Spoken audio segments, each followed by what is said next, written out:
আঁকাবাঁকা কেন? শহরের রাস্তাগুলো তো সব সোজা চওড়া হয়। এটাই তো মজা তৃষা। এই পথকে কি তুমি শুধু রাস্তা ভাবছো? এটা আমাদের গ্রামের গল্প জানো? গল্প মানে? দেখো, এই যে বাঘগুলো দেখছো, এগুলো সব প্রয়োজন মেনে তৈরি হয়েছে।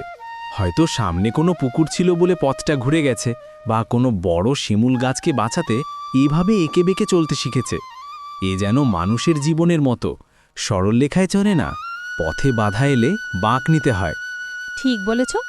আমি হাঁটতে হাঁটতে দেখছিলাম এই পথে ধুলো, কিন্তু ধুলোরও যেন একটা মিষ্টি গন্ধ আছে। আর এই পথে হাঁটার সময় কেমন যেন শান্তি লাগে। শহরে হাঁটা মানেই তো কেবল গাড়ির হর্ন আর ধোঁয়া। এখানকার ধুলো খেলার মাঠের সাক্ষী তৃষা। বর্ষায় যখন পথটা কাদা হয়ে যায়, তখন বন্ধুরা মিলে কত ফুটবল খেলেছি।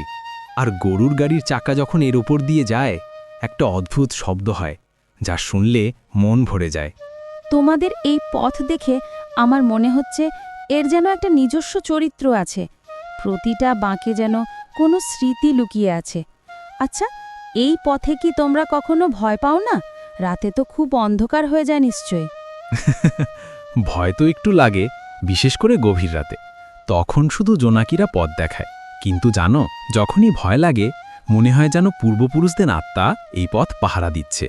এই পথ আমাদের শিকড়, আমাদের আস্থা। আমরা তো আর শুধু এই পথে হাঁটি না, এই পথের সাথে আমরা কথা বলি। দারুণ বলেছ, পথের সাথে কথা বলা। সত্যি, শহরের হাইওয়ের চেয়ে এই আঁকাবাঁকা মেঠো পথ অনেক বেশি জীবন্ত। মনে হচ্ছে ফিরে যাওয়া